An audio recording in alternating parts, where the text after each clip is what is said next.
ခုနှစ်သိန်းဝန်းကျင်ရောင်းတဲ့ဆက်ကို6သိန်းဝန်းကျင်နဲ့ရမယ်အခွင့်ရင်ဒီတစ်ခါပဲရမှာဖြစ်ပါတယ်လုံးဝကိုအတန်ဆုံးဈေး budget စစ်ဖြစ်တဲ့ဈေးပါရှင် Lenovo brand ကကြိုက်တယ်ဆိုတဲ့ customer တွေအတွက်ပေါ့နော်မင်းကခုနှစ်သိန်းရောင်းနေကြ Lenovo i3 စစ်ကြံလေးကိုအခု6သိန်းအတိနဲ့ပေးမဲ့ဗီဒီယိုဖိုင်လေးမို့လို့ဗီဒီယိုလေးကိုအဆုံးထိကြည့်သွားပါအောင်ရှင်မမေရေ6သိန်းနဲ့ပေးတယ်ဆိုတော့ battery ခံရလားဆိုပြီးတော့လုံးဝစိတ်ပူပါနဲ့ရှင် battery offline 3နာရီ4နာရီခံပါမယ် body ဘိုင်းတွေအခုမြင်တဲ့အတိုင်းလုံးဝ wireless မှတ်ကြတဲသွားတယ်လားအသုံးပြုရမယ်ဓာတ်ကောင်လေးက error တွေပါလားမမေရေဆို okay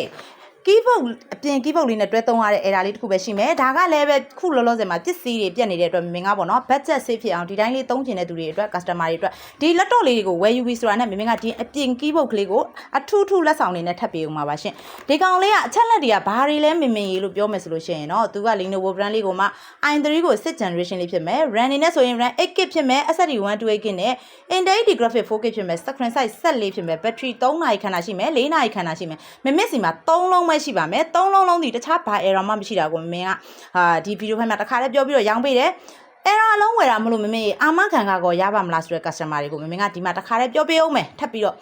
မင်းတို့ page တွေမှာမင်းရဲ့တခြားသော error king offline ရောင်းနေတဲ့အလုံးနေနဲ့နီးတူပဲ keyboard error ကလွှဲရင်ကြံတဲ့ error ဘိုင်းတွေကို hardware ဘိုင်းကို6လမင်းတို့ကအလုံးစုံပေးထားတယ် software ဘိုင်းကိုလိုက်တိုင်းပေးထားတယ်ပုံမှန်အတိုင်းပဲလက်ဆောင်ပစ္စည်းတွေလည်းပါပြီးတဲ့အပြင်မှာမှဒီကောင်လေးတွေကိုဝယ်ယူမယ်ဆိုရင်မင်းကဒီ keyboard ကလေးတွေကိုအထူးမြတ်တာလက်ဆောင်တွေနဲ့ထပ်ပြီးတော့ပေးမှာဖြစ်တဲ့အတွက်လုံးဝကို budget save ဖြစ်တဲ့တန်တဲ့အလုံးလေးတွေကိုတသိန်းချက်တိတိတက်တာပြီးတော့ရယူမှာဖြစ်တဲ့အတွက်အမြန်ဆုံး order တင်ဖို့လိုပါမယ်နော်အလုံးကြီးအများကြီးမရှိပါဘူးရှင်ပုံစံတူ3လုံးပဲရမှာဖြစ်ပါတယ်ရှင်